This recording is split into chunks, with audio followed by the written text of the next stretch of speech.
गणेश जी महाराज लक्ष्मी मैया की जय, सरस्वती मैया की जय। ओम नमः शिवाय। श्रावण मास शुक्ल पक्ष 3। आज हरियाली तीज की शुभकामनाएं। प्रथम सभी को जीवन में आनंद मंगल, प्रकृति की सुंदरता के साथ सबके दिल में आनंद बना रहे, यही प्रार्थना। आज रविवार है। मनन और प्रार्थना। लाडले हनुमान, अंजनी माँ के लाडले अंजनी नंदन, पिता पवन के लाडले पवन पुत्र, आपको कोटि कोटि प्रणाम। सुंदरकांड। श्री सुंदरकांड में सुंदरकांड के कथा को किस प्रकार लाडले हनुमान की कथाएं अनंत अनंत अनंत और अनंत बनी हुई हैं, बन रही हैं। मनन और मनन। श्री रामचरितमानस का 5वां कांड है सुंदरकांड, जिसमें हनुमान जी की वीरता, बुद्धिमता और भक्ति का रूप जीवन में याद करने से ही साथ रहते हैं हनुमान। यह राम कथा का ऐसा भाव है, ऐसा भाग है, ऐसा उसमें साधन का तरीका है कि बस खाली हनुमान को याद करें, ये सुंदरकांड की कथा साथ हो जाती है। सिर्फ एक कहें कि अंजनी माँ की लाडली, तो भी हनुमान उसी रूप में साथ होते हैं। हनुमान जी की लंका प्रवेश, सीता माता से भेंट, रावण का वध, लंका दहन और वापसी तक उन्होंने सीता माँ को ढूंढने जिस रूप से आए, श्री रामचरितमानस में हनुमान जी की गाथाओं का अनंत अनंत अनंत भाव है। याद हम सब करें, बस वो तैयार है। बजरंगबली, महावीर, पवन पुत्र, हनुमान, अंजनी नंदन। सुंदरकांड को पढ़ने से जो सच्चे मन से सुंदरकांड पाठ ना आए पर हनुमान का नाम आ जाए, तो जीवन का जितने भी मन में सवाल हैं, चिंता है, जो डर है, जो तकलीफें हैं, वो सब साथ है हनुमान, बजरंगबली। सुंदरकांड का पाठ करने से व्यक्ति के मन में अपने आप दिल शांत होता है। सुंदरकांड अगर पूरे 60 जो उसमें हैं वो पढ़ें तो बहुत अच्छी बात, ना आए तो मुझ जैसे सिर्फ गहरी सांस लेके राम राम कहते हैं, हनुमान सामने मुस्कुरा देते हैं। वैसे सुंदरकांड का पाठ करने से व्यक्ति को आध्यात्मिक, मानसिक और भावनात्मक लाभ मिलते हैं। हाँ, जो पाठ करे वो बहुत अच्छी बात है, सच्चा होना पड़ेगा।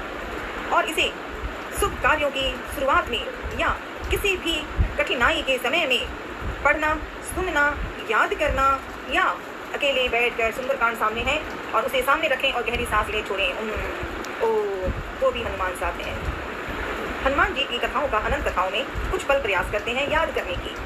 तो सुंदरकांड का सरल अर्थ, सुंदरकांड का सरल अर्थ यही है कि ओम नमः शिवाय या जय श्री राम, तो हनुमान का पाठ तैयार हो जाता है। सुंदरकांड में हनुमान जी सीता माता की खोज में लंका जाते हैं, जहाँ वे लंकिनी राक्षसी थी, लंकिनी को पराजित करती हैं और अशोक वाटिका में सीता माँ से मिलने के लिए इस किंधा से निकले हैं और सीधे लंका आ गए और लंका में ढूंढ लिया सीता माँ को अशोक वाटिका में।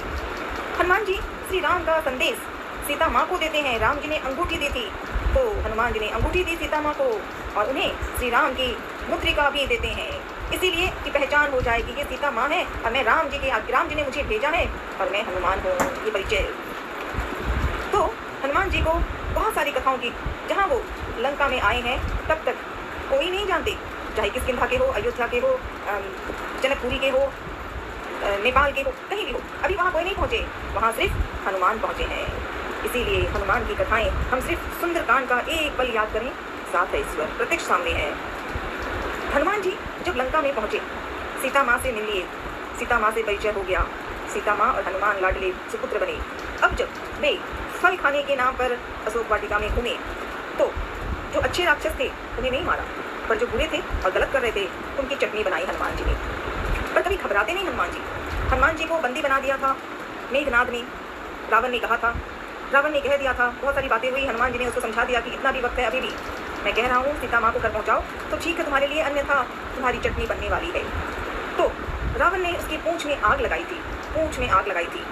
हनुमान जी ने लंका को जलाकर वापस खुशी खुशी सीता माँ के पास आ गए। ये है हनुमान की गाथा। कहीं डरते नहीं, रोते नहीं, बस तैयार रहते हैं। सीता माता की खबर देने के लिए जब हनुमान जी ने आके सीता माँ को सब खबर सुनाई, तो माँ के मन में डर तो था, लेकिन जब से हनुमान से मिले तो माँ और पुत्र के बीच में प्रेम रिश्ता हो गया। इसीलिए हम जब सुंदरकांड में 2 शब्द भी पढ़ें, सुंदरकांड में हनुमान जी के साहस, भक्ति और बुद्धिमता का अद्भुत मनन और प्रार्थना और नमन करते हैं, प्रत्यक्ष सामने है हनुमान। सुंदरकांड में भक्ति और शक्ति का प्रतीक है हनुमान गाथा। हनुमान जी के श्री राम के प्रति अटूट भक्ति अटूट भक्ति और उनकी असीम शक्ति को मन में याद कर लें हम, या यूँ कह लें कि जय श्री राम, तो भी हनुमान खुश हो जाते हैं। कठिनाइयों का जो भी मुश्किलें थी लंका आने में लेकर के वहाँ से लेके अब तक की, तो हनुमान जी कहीं डरे नहीं। हाँ, कठिनाइयाँ थी, कई राक्षस यहाँ मिले, कहीं बुराई था, कहीं कुछ था। लंका को जब आके पहुँचे तो जगह को देखकर लंका की सुंदरता को देख के प्रसन्न हुए, पर मन में एक ही सवाल था। सबसे पहला प्रश्न है, सीता माँ को ढूंढना है, कब ढूंढूं? ये हनुमान है। कठिनाइयाँ अनेक थी। जामवंत जी ने जब कहा था जामवंत के वचन सुनाई, तो हनुमान जी एक छलांग में निकल आए, किष्किंधा से चले तो लंका आ गए। पर जब वो लंका जाने वाले निकले, पहले किष्किंधा से निकले, तो जब आगे बढ़े तो एक देवी आ गई और उसने आकर के हनुमान से कहा था, मैं तुम्हें खाना चाहती हूँ। हनुमान ने अपना बहुत सारी बातें कही, संक्षेप में आया कि चलो ठीक है, जल्दी काम करना है, सीता को ढूंढना है। तो हनुमान ने बड़ा रूप बनाया, और वो देवी जो थी राक्षसी बनी हुई थी, वो दिखने के लिए पवित्र थी, उन्होंने जब बड़ा आकार किया तो हनुमान छोटा सा रूप बना के मुँह में घुस निकल आए। ये कठिनाइयों का सारे उत्तर है हनुमान के। सुरसा, सिंहिका और भी कई राक्षस वहाँ मिले, हनुमान जी एक चुटकी में निकाल लेते हैं, क्योंकि आत्मविश्वास में थे। आत्मविश्वास में वृद्धि है उनके मन की, ऐसी शक्ति है कि हम ओम हनुमंते नमः पहले साथ ले, या फिर हम कहते हैं, कौन है तो संकट मोरे गरीबे को, जो तुम सो नहीं जाते है तारो, वेगी हरो हनुमान महाप्रभु, जो कुछ संकट होई हमारो। तो हनुमान जी की कथाओं के बारे में बस मन की सच्ची विश्वास, श्रद्धा होनी चाहिए। प्रत्यक्ष है, क्योंकि हनुमान किसी सिर्फ धरती पर नहीं है, जितने ब्रह्मांडों में नाम है उनसे भी ऊपर तक वो है, और खुशी अप डाउन चारों तरफ, मतलब जहाँ बुराई है बुराई को देखते हैं, ठीक से समझा देते हैं, और जो अच्छाई है जो भला करते हैं, या जो बीमार है, तकलीफ है, गरीबी है, या कुछ और है, तो एक बार याद करते हैं, और बस बजरंगबली हनुमान साथ हैं। हनुमान जी को याद करने की शक्ति सच्ची होनी चाहिए। मुझे खुद मेरे जीवन में 5 साल पहले ब्रेन की बीमारी हुई, और खुद हॉस्पिटल में बैठे बजरंगी दादू जी चमकते हुए दिखे मुझे, और उसके अगले हफ्ते में ही डॉक्टर ने छुट्टी दे दी, अच्छा कह के। जिन्होंने पहले बहुत कुछ कहा था, ये किसने किया? वो बजरंगी है, वो हनुमान है। इसीलिए सुंदरकांड तो पढ़ना नहीं आए तो भी एक शब्द बोल लें, एक नाम बोल लें, बस ये है बजरंगबली हनुमान की गाथा। जय श्री राम, जय हनुमान, जय अखाराम, राधे राधे, राधे राधे। श्रावण मास, भोलेनाथ की जय हो, भोलेनाथ की जय हो। आज हरियाली तीज की बधाई हो रही है, सभी के जीवन में आनंद मंगल छाया रहे, ईश्वर की कृपा होती रहे, यही प्रार्थना लाडले हनुमान जी आपको कोटि कोटि प्रणाम। हर हरे महादेव।